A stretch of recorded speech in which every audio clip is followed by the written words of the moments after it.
For the next year. Sorry, Mike. 4 times. All right. Not 5. The all rights are coming out fairly early. We have another episode to record. For the next year, Santana would team up with the Bulldogs and be involved. Mike Hunt. Senor Hunt. Initials MH, Dave. What are you saying? I'm just asking a question, bro. CM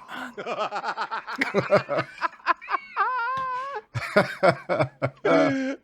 Dave, calm down. I can edit Dave, this. just can you fucking go, please? Dave, do it. Do it. Can you stop being so stupid, Dave? Yeah, Go. you're just like I will professional. go. Jesus. I will totally go as long as you play this at the beginning of the podcast. Okay. All right, totally move forward. Now for the next year, go.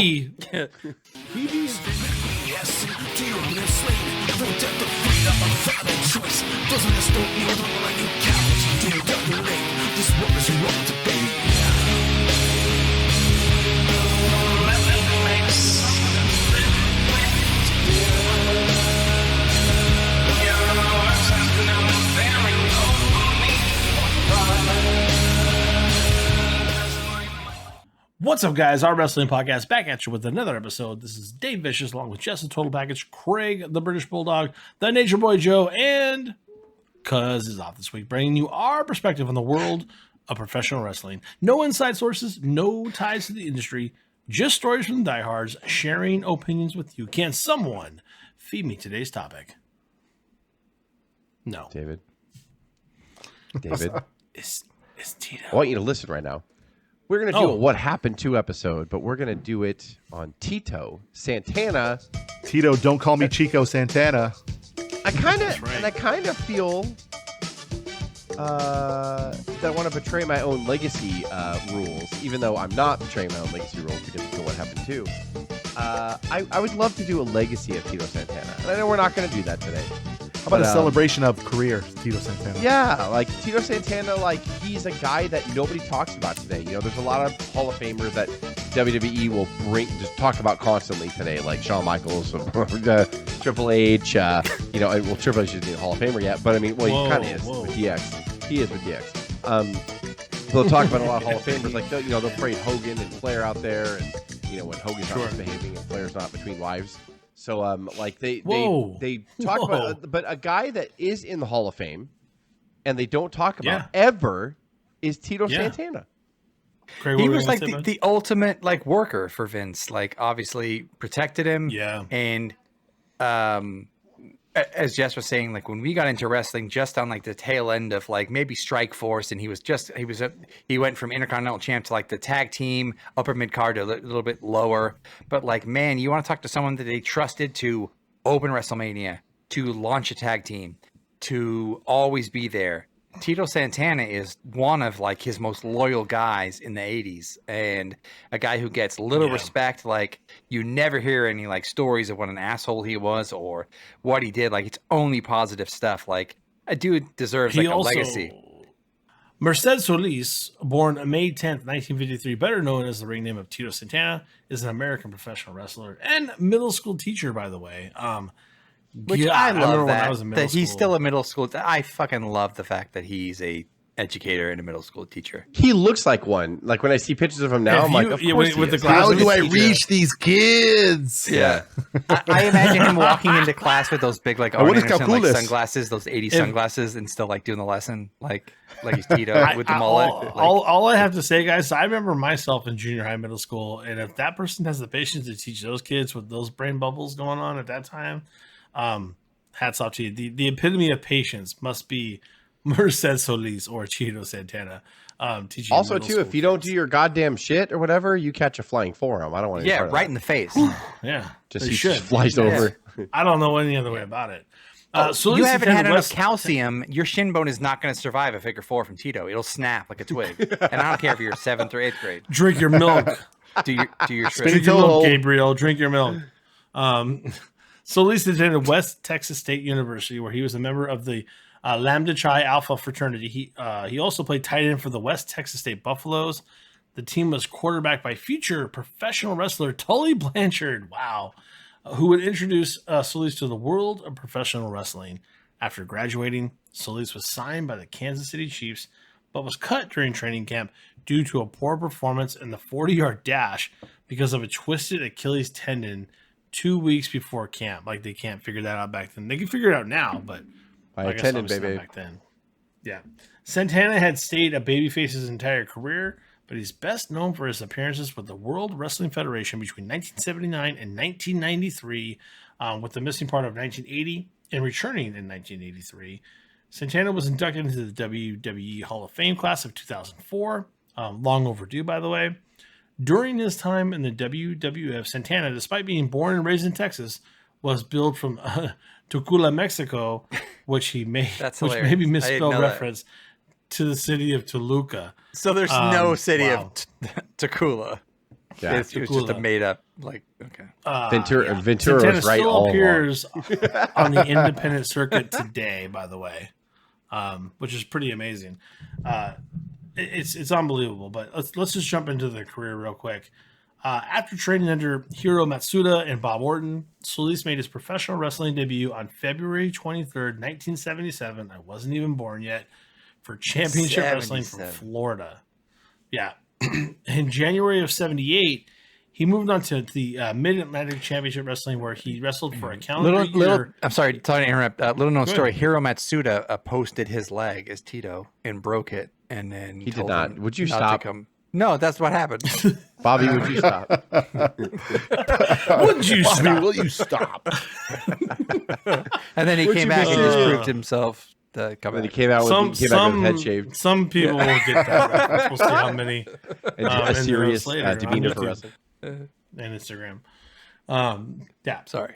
So he also toured with All Japan Pro Wrestling in October and early November. Santana also joined the World Wrestling Federation as Tito Santana, defeating Mike Hall in his debut match on Championship Wrestling in 1979. Mike Hall was amazing. You guys don't know.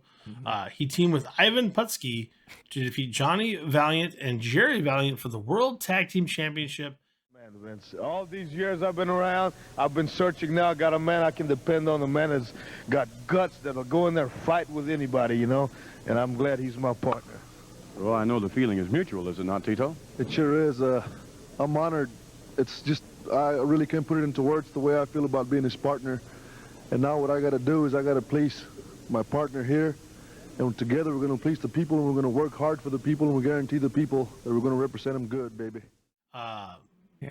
You know who was actually better than Mike Hall? Championship. Mike Hunt was a lot better wrestler than Mike Stop Hall. being ridiculous. That's what I What are you heard. doing right now? That was at the Garden, Madison Square Garden, in October Everybody of likes Mike Hunt. 79. Everybody likes Mike Hunt. However, Santana would leave the WWF soon after, joining New Japan Pro Wrestling, Jess, for a 2-month tour. Finally, once again, All the we greatest see wrestlers toward all Japan. the greatest wrestlers Toward go to Japan. New What? Japan Toward Pro Japan. Wrestling. That's what we heard. Yeah, that's what we heard. Mike Hunt did too. Mike Hunt, I think he did. He Mike went around the Hunt horn did with not. Mike Hunt. That's what I heard. Mike Hunt might have heard. That's what we heard. Santana wrestled in the American Wrestling Association from 1980 to 1982. The matches he had there would include 2 matches he had against Nick Bockwinkel in St. Paul, Minnesota on March 1st, 1981. And in Winnipeg, Manitoba. Just say Winnipeg. Wow. Wow. On May 13th, 1982. For Winnipeg, you idiot. Bockwinkel That's won a both Chicago. matches with some heel cheat work there. Piece of shit. Good luck finding those on VHS. But they happened. Santana briefly teamed with a future tag team partner Rick Martel in August of '82, and then I did not Santana know would that when I was doing return- the No. research for this. I was like, "Holy So shit!" weird. He teamed He's with like, "Yeah, Rick we've tagged Martel before. in Strike Force." 1982. Yeah, we tagged before. Early version of Right. Strike Force. 1982 There it version is. of Strike Force. Yeah. Let's see. He returned to WWF in 1983, making his televised return on the May 14th episode of Championship Wrestling. He I'm then back, engaged baby. in a lengthy Ariba. He then engaged in a lengthy feud with the WWF Intercontinental Heavyweight Champion, the Magnificent Morocco. Not that I'm coming after you, magnificent. Mr. Hunt.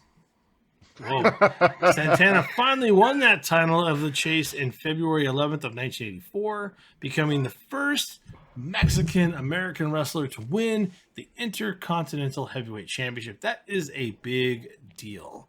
What did we say? That was 83. He beats 84. Excuse me. He beats Morocco. Yeah. That's right when they infused Hogan in. That was literally at the very beginning of Vince finally realizing, like, I found my formula.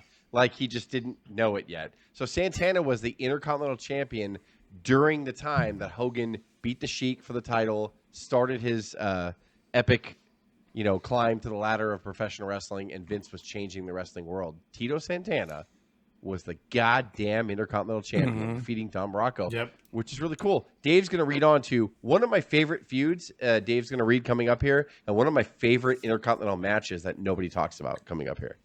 Wonderful shit. There you go. Santana was targeted by Greg the Hammer Valentine, not Craig the Hammer Valentine. And in September 1984 in London, Ontario, Canada, Valentine would defeat Santana to win the IC title. Soon after, the storyline had Valentine injury. Well, that's the end of the legacy of Tito Santana. No. And then putting Santana out of action for several months. Santana then returned in December of 1984 and set his sights on getting the Intercontinental title back from Valentine. Santana wrestled at the first WrestleMania at Madison Square Garden in March of 85, and in the opening match defeated a masked wrestler known as the Executioner, Playboy Buddy Rose. I had no fucking idea until I did the research. That was Buddy Rose. Playboy. Dragging him out in the center. Look out. Figure four. He's got it. He's got it. He's hooked it in. He slapped it on. That's it. I don't think he'll last. He's trying to fight it. No way. Tito's got him cinched in there. And the Executioner is history, Gino. Tito Santana serving notice, I believe, to the Hammer, Greg Valentine. So much for undefeated record books as far as the Executioner is concerned. That is match right here in WrestleMania, and one Tito Santana, who certainly has mastered that figure four leg lock. Let's go up to our ring announcer. Here is your winner, Tito Santana. Playboy Buddy Rose was the fucking master Executioner in WrestleMania. I had no idea. Wow. I wonder why why like do you do Playboy that? Buddy Rose Because- was kind of a name at that point. Like, why not just wrestle under Right. that? Maybe, Like, have it maybe, actually maybe, be like a maybe halfway Buddy decent Rose match. was like, I don't want to lose at WrestleMania to a submission hold. Yeah, so he maybe could have been that's under a the part-time execution. contract from another territory, and then he's just like, look, I don't mind losing to Santana, but I don't want to fucking lose as me because I have to go back to other territories and like say I lost I to could the see big that. time. Yeah. So maybe So maybe he was like, put me under a mask, I'm good. Like, Oh, that's a good it's point. like fine, $50. Santana would make Rose submit to the figure four. in Your 4 minutes WrestleMania and 5 payday seconds. goes down to Your payday is nothing. $50 fucking dollars, you idiot. Get in the ring. Dumbass. How's the mask? And feel get them now, off. bitch? Get them out of their asses. It's also Get 'em off where their Get 'em off asses. their ass Tito comes from because he was the opening match of WrestleMania 1. Thank Yes. you. So There- what was that story, Ah, Craig? That thank story you. was, I believe either it was Pat Patterson. I or believe it was Vince. Pat Patterson or Vince telling Tito, you need to get him off their ass, Tito. Yeah. Well, Tito went to him and Tito- was like, Tito "What came do up you want to me him to do? because How do you want me to like handle this match, like the opener?" Maybe as a Theoretically, thank you. it wasn't that Santana- great of an event, but Whoa. Santana recaptured the Intercontinental Heavyweight Championship from Valentine in a brutal steel cage match in Baltimore on July 6th, 1985. That's my one of my favorite. It's one of my favorite IC title matches, and the ending of this match is so great. So Santana starts to climb the cage, and then to climb out over the top and drop to the floor, and then Valentine finally gets up. He's like, "Well, I'm just going to go out through the door." So as Santana's climbing down the side of the door, Valentine starts to come out, and he kicks the door in Valentine's face, sending Valentine like doing his classic like fallback, Oh, it's like into the ring. fantastic. And the place went insane as Santana dropped and wins the IC title. One of my favorite Intercontinental Championship matches ever. Go back and watch it. Dave, I put it in the notes later as one of the matches to go watch and go back and watch of Santana's. Yeah. One of the best. And I read a shoot interview with Santana as well in preparation for this episode. And Santana said that's probably his number one moment. He said that people were so loud. That's really cool. He said that people were so loud that he couldn't hear anything. Like that they were so loud. That's when they were on the amazing. sideline. Oh, It was that's awesome. great. Look at Valentine. He just realizes where the door is. Open the door. He says, I'm coming. Wow. What a tremendous move by Tito Santana. There's your winner. Holy mackerel. Talk about presence of mind. Santana certainly had it there as Valentine was about to go out the door of the steel cage. Santana with a big right foot just rammed it right into the kisser of Valentine, sending him sprawling back into the ring. Look at this. Valentine realizing he's lost the championship belt, because if I can't have it, nobody's going to have it. I love that. Arriba. After the match, Valentine, incensed over losing the belt, destroyed it by repeatedly bashing it against the steel cage, forcing the WWF to get a new Intercontinental Heavyweight Championship belt. But in reality, we were getting rid of that old bag and getting the sweet-ass Intercontinental Heavyweight Championship belt. The classic IC title that we know and we love from the 80s and Honky War. That and Cody Warrior Rhodes War. brought back. Tito. Someone Cody else Rhodes said brought no. back. This was Tito Santana was the first wrestler to wear that title. Oh shit! Yeah. I didn't know that. He is the first. Yeah. Yeah, he is the first person to wear the quote unquote Gen X and beyond classic Intercontinental Heavyweight Championship. Howard Finkel, in light of what happened in Baltimore, Maryland, on July the 6th of this year, it is a pleasure for me to present to once again the Intercontinental Champion of the World, his brand new Intercontinental belt, Tito Santana.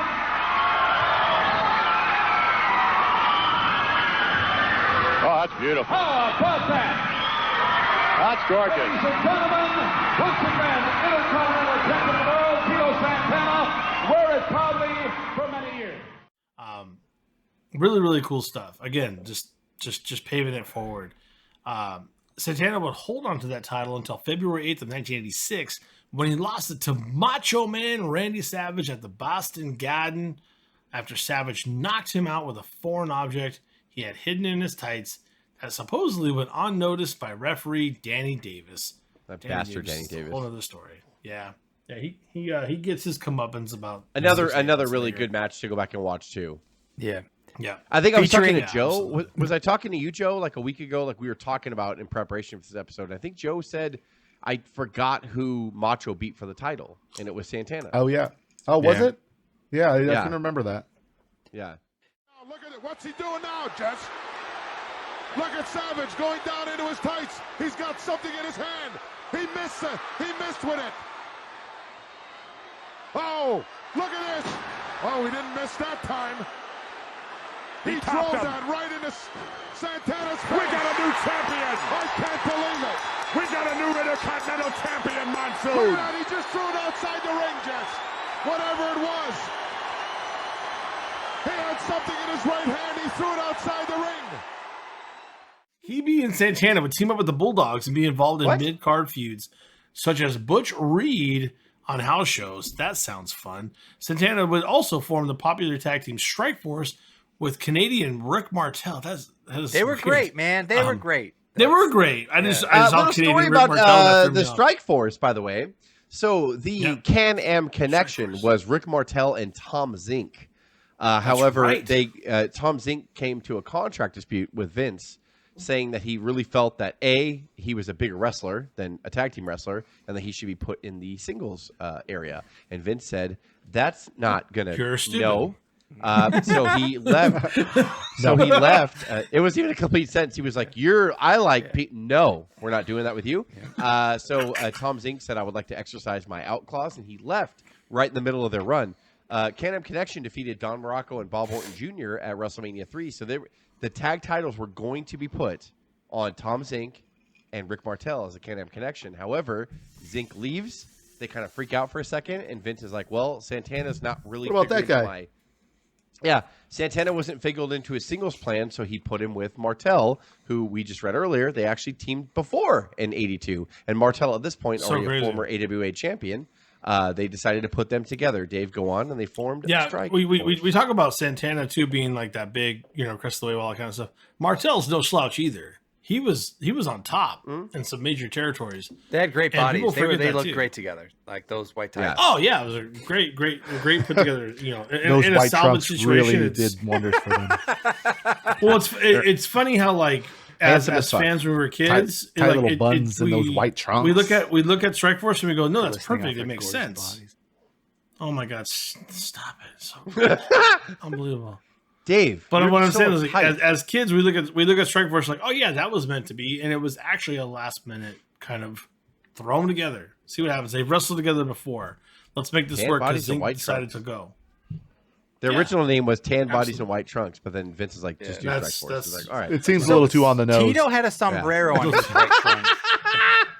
What did Martel have on his front? It seems a little too dead on, guys. Initially, it was like Tito came down as a federale, and Rick Martel was the original Mountie, and they're like, I feel like this is, and they were like, they were police It's a little force, too much. It's a little. and it was too like much. we leave a I feel little like to it's the a little too over the top. Let's pull that back. Let's pull it back. Audience of 12, just know that Joe and Craig are telling all lies right now. David. No, guys, they came down with a horse and You federale shut your uniform. mouth, Dave. Oh, so I subscribed to WWF magazine. Did you, Dave? No, you didn't. So thank you. Continue. Read on, Dave, about how their manager was Mike Hunt. Next Read song. No. All right. So, like I said, Strike Force is formed.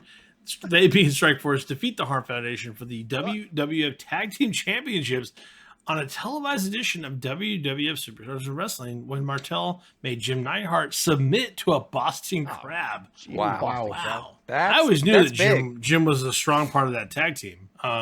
This is when I Jim came went on in to do great during, things. during Right. Strike Force's reign is when I started watching the WWF product, basically. That's right. Slam. Santana gets out of there. Martel trying to get him over. Boston Crab submission. Oh, he gave up. Submission.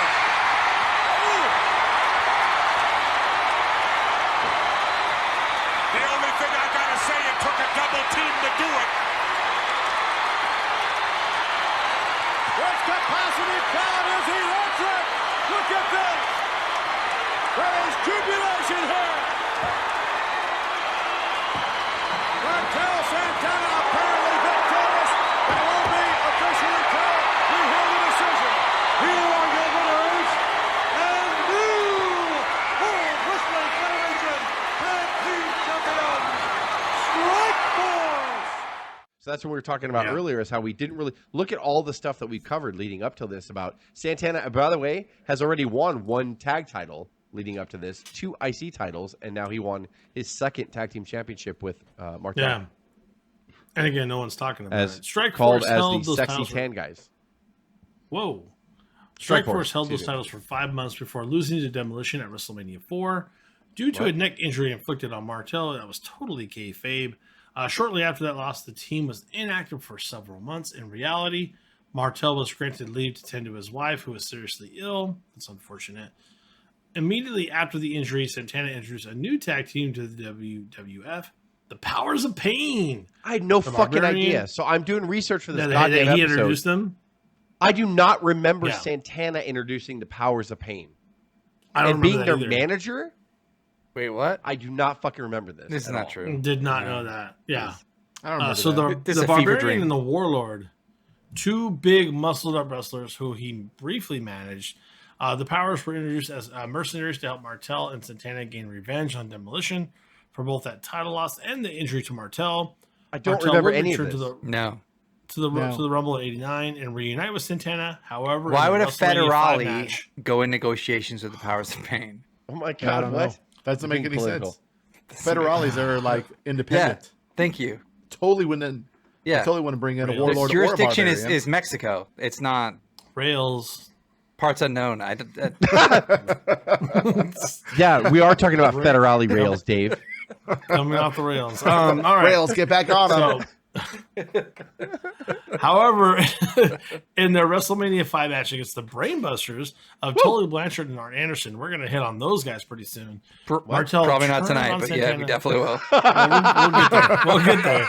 I don't know when, but we're going to get there. During the match, after accidentally being hit by Santana's flying forearm smash, Martel refused to tag in and walked back to the dressing room, leaving Santana to face both opponents alone. The Busters then easily And he got a defeated Tito goddamn with a spike pile pile driver for his trouble. Wham! Wham! Yeah. Appears to be all right now. Nah, he's still shaking his head. He's dizzy Yeah, over but there. he's on his feet, Jess. That's more than I expected. Chico trying to get over to make a tag here. He's crawling over there. Martel not extending an arm out there. Still holding on to that left temple. Look at Martel. He's not tagging. He's walking away. He's walking down the apron. Well, it's obvious that he's injured and he doesn't want to get in. Don't you think? I'm sure he's injured, Jess, but you don't ignore your partner like that. Who's been thinking? Where's he look at going this. now? Martel's walking off. I don't understand this at all. It was just an accident. What's he getting all bent out of shape for? Martel is leaving the ring area. I told you, Gorilla. Gotta love those brain busters. Another one that needs to be talked about. That was a great match. Yeah. That's what I heard. Yeah, 1-on-2 must have been fantastic. His feud with the nearly heel Martel. Martel's a dick, and he fucking left him. It's getting pretty heated in here for 1989, wouldn't you say? I'm just, throwing it out there. We all know what happened. With both men opposing teams at both SummerSlam and Survivor Series, and Santana would defeat Martel in the finals of the 1989 King of the Ring Can tournament. we talk about that? Wait, what? Before 1993, where Bret Hart, everybody thinks, won the first ever King of the Ring, that was only the first pay-per-view King of the Ring. The King of the Ring tournament, I believe, started in 85, and Don Morocco was the first one. And then I thought it was Harley Race. How did Harley Race become king? Harley Race won it in 86.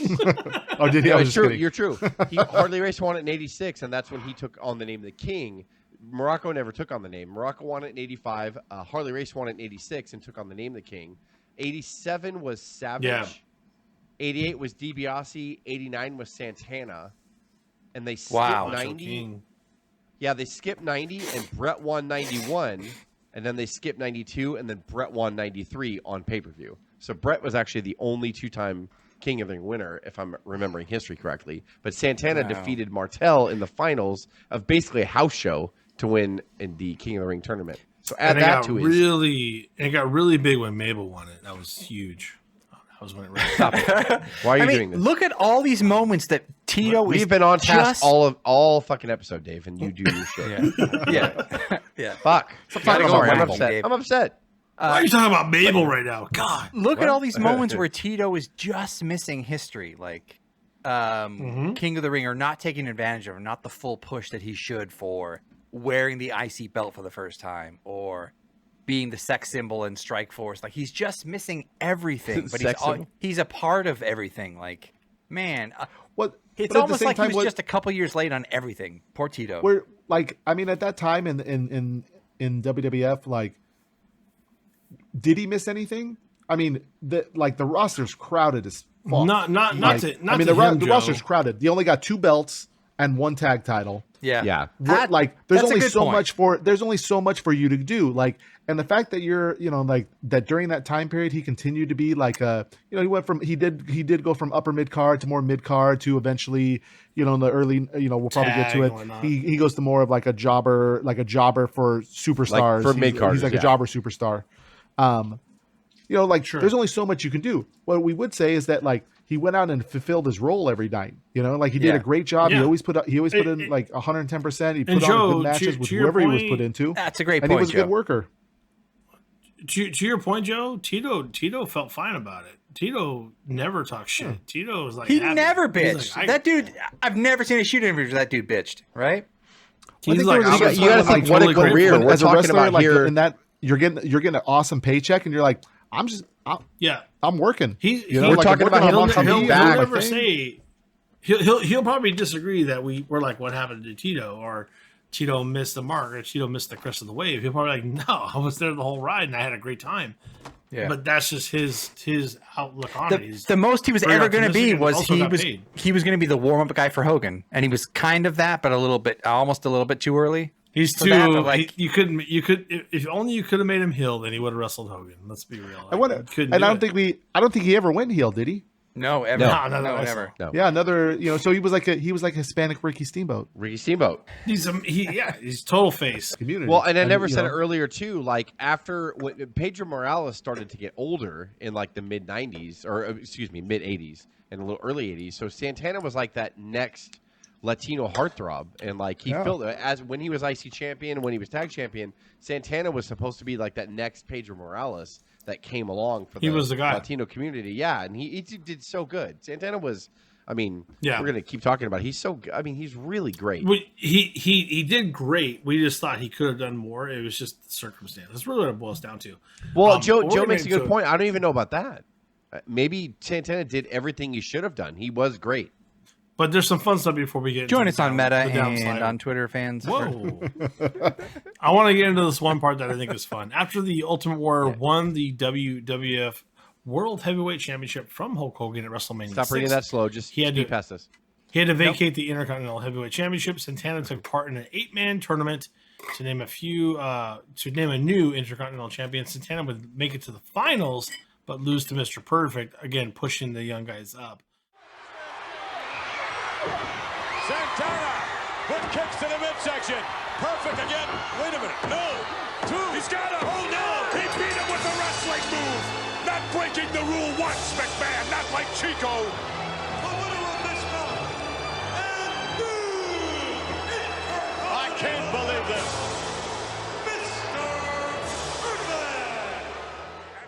At the 1990 Survivor Series, so fun. Dude, he's the best. He teamed with Nikolai Volkov and the Bushwhackers, Luke and Butch.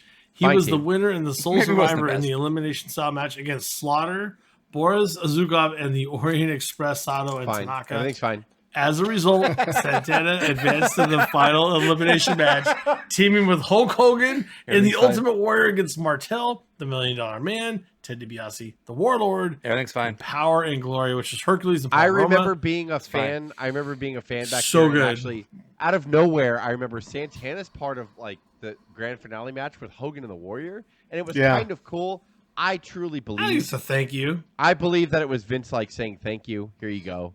Like, you're going to get a main event of a Survivor Series pay-per-view. You're going to stand next to Hogan and the Warrior. Like, that's kind of cool. And by the way, he pins the fucking Warlord in the first, 30 seconds of the match. Like, as he should. Warlord's we've all determined that Hogan hates the Warlord. It's in our because Hogan walked up and punched the Warlord in the face before the bell rang, and then Santana bounced off the ropes, hit him with the flying forearm, and pins the Warlord.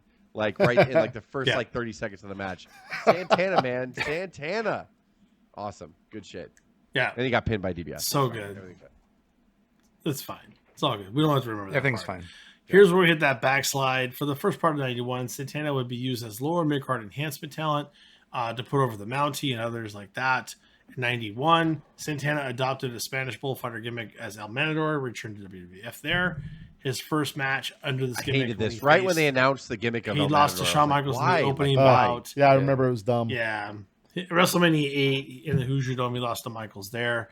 Santana wrestled under the El Matador gimmick through 1993, mostly wrestling jobbers while losing most matches to higher talent.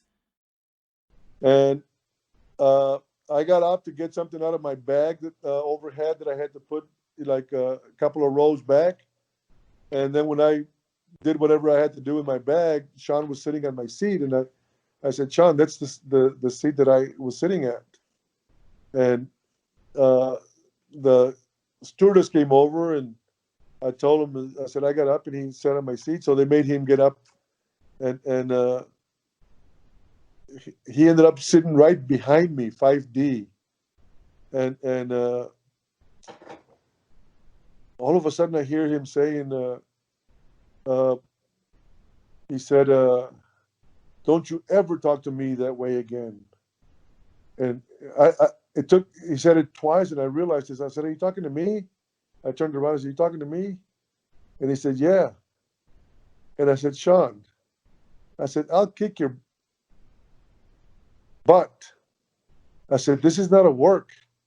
I said, "I don't know what you're talking about. This was my seat." And then he just got quiet, but we never had anything after that. After years on the indie scene, Santana returned to the WWF as commentator on the Spanish broadcast table in 1997, which is awesome to me. He called on the Monday Night Raw as well as pay-per-view events. He was last doing Spanish commentary at WrestleMania 14. Oh, wow. Yeah. Wow. That's a long time. So he was doing it for a while. The Austin era has begun.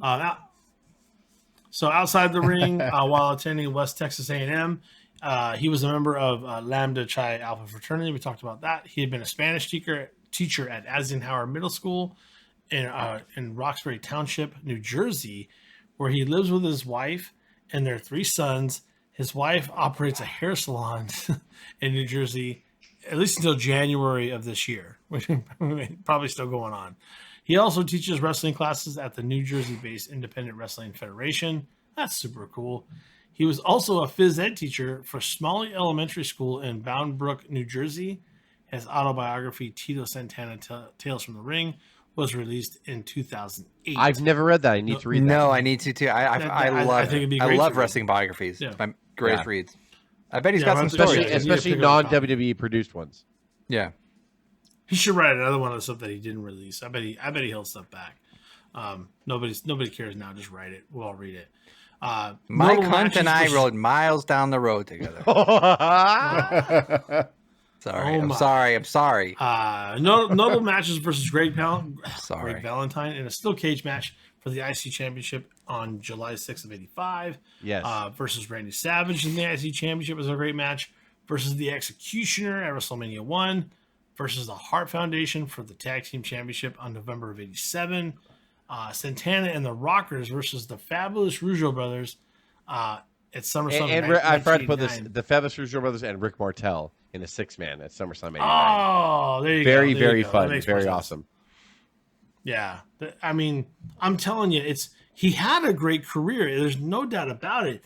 It's just fascinating to, I think, everybody on this podcast. I wanted to flush this out because more. I think I think we remember from when we started being wrestling fans, like Santana deserves more. But if you actually take out of the fact, like we started watching wrestling in '88, roughly. Let's just round up and say '88. Like we dismiss the career before. He did have a great career. We shouldn't feel sorry for him. He was wonderful. 2-time Intercontinental Champion, 2-time World Tag Team Champion. King of the Ring winner before it became a thing. Like Santana was great. Yeah. And then in 89, 90, 91, like he was putting younger guys over. He lost to Mr. Perfect for the Intercontinental Championship. He did his job. Made tons of money and was still a commentator up until WrestleMania 14, for God's sake. That's a long time for one wrestler to stay somewhere. Yeah. Especially in the rockin' 80s where everything started moving fast. The Crockett promotion where they were trying to take people over. Turner bought Crockett promotion. They tried to take people over. Like all that, Santana stayed from 83 to 90. You could argue that who not only understood what Vince's vision was, but accepted it the most and was the most trusted. Yeah, Tito's probably in that. The definition of a company man. Open the first ever WrestleMania. I mean, come on. Is Tito the first Undertaker in that respect? Yeah, I mean, he would host Wrestler's Court under Tito. He would decide. Right. Yeah, wrestlers. But he could be trusted like that. I'm sure if Tito was the judge, everybody, well, Tito said so. He didn't like cucumbers. If you showed a cucumber to Tito, he would. What in the world is happening? That's Cats, not Tito. No, Undertaker does not like cucumbers. That's what. He does. Oh, that's true. That's true. I forgot about that. God, Craig, you're so good. Keep up, everybody. Yeah, keep up. I'm not only full of my cunts here, guys. I have other jokes. Hey, Joe, you had some. I don't know. We might want to cut some of the great stuff you said earlier. It was almost like the final goodbye on this one about Tito. But can you give us some words on the way out about just Tito and the career and what do you think? No, Tito was Tito. I mean, I think when we look back on the career of Tito Santana, like it would just be like he's solid. He was just a solid guy. Yeah. Went out there, did his job each and every day. Like good looking guy, great physique, great worker in the ring. You know, just a consummate professional at all times, and you know, and had an awesome run. As we said, 2-time Intercontinental Champion, 2-time Tag Team Champion. That's a big deal, especially at that time when the belts actually held some more significance. To be placed the IC champ, that's a big deal. Yeah, that's a really big deal, and I think that you know his talent in the ring was kind of unquestioned about that. So. Unfortunately, can I say the reason why I wanted to do this topic was I was cleaning out my bookshelves around my television, and I found a bunch of like bootleg DVDs that I ordered from someone like 3-4 years ago, and it was kind of like the network was still a thing, but they weren't releasing everything. And he had a shitload of stuff that he recorded from the WWE 24/7 thing before the network was born. They had a thing on streaming pay-per-view when it just aired in Luke, right? Yeah. So before the network, there was something called WWE 24/7. It was just like a streaming network that only released certain things every month and certain themes, whatever. So this guy recorded almost all of it, and I got a bunch of house shows from him. One of them was a Los Angeles Sports Arena house show from 1988 with Greg the Hammer Valentine versus Tito Santana in it, and they went to a 20-minute draw. And I watched the whole match, and I was like, God damn it. I was like, this was a house show? This was so good. And, like, they wrestled for 20 minutes on a house show. These guys in 1988, which was like 4 years past their IC title run together, 20-minute draw, amazing shit. And I was like, dude, let's do something on Santana. I go to the network. I type in Tito Santana, no results for your search. There. I'm like, what the fuck is happening? What? Like, even though he was on Mania, he was on the Manias and stuff like that, but the core of Santana's legacy is not on the network, and that's a goddamn crime. The match against Valentine, the match against Morocco, the match against Strikeforce, by the way, because they're fighting over the rights of. He's part of the foundation of where this industry and where wrestling, where WWE is. It's ridiculous. I was really pissed. I was really like, dude, what the fuck? Yeah. So I was like, I'm gonna do an episode on Santana because I want to, because I feel that Tito Santana is not talked about, and he should be. And can we give him props for how many past him are not with us anymore, and how many from that era are gone, and a guy who traveled and did just as much and was he's still helping others in the process. That's it. Still doing the indies. Middle school teacher like George the Animal Steel was, much like kind of Ricky Steamboat. Must have, I don't know the man's demons or not or whatever, but a guy that kept his nose clean and still made millions and was a middle school teacher and kept his credential and did everything right and was a company man to the very end, and is still alive and thriving. Like, it's possible. You can survive and you can be a professional wrestler and can make the right decisions and still have a great career and a great life after. Like, he's complete evidence of that. And he was never Hogan, but that's fine. I think he made a lot of money. I would argue if with no Hogan, you could still strap this guy to it. I don't know if it would have made as much money, but it would have made enough. So he was right there with it. Love it. So for audio fans, give us a listen on Apple, Spotify, SoundCloud, iHeartRadio, Stitcher, and Google Podcast, or watch our videos on YouTube at Our Wrestling Channel. On social media, can you do us a solid and give us a follow on Instagram or Twitter at O.W.P 2019 or on Facebook at Our Wrestling Podcast. For Jess, Craig, and Joe, this is Dave with the O.W.P. signing off. Arriba. Have a good one. Nice, Dave.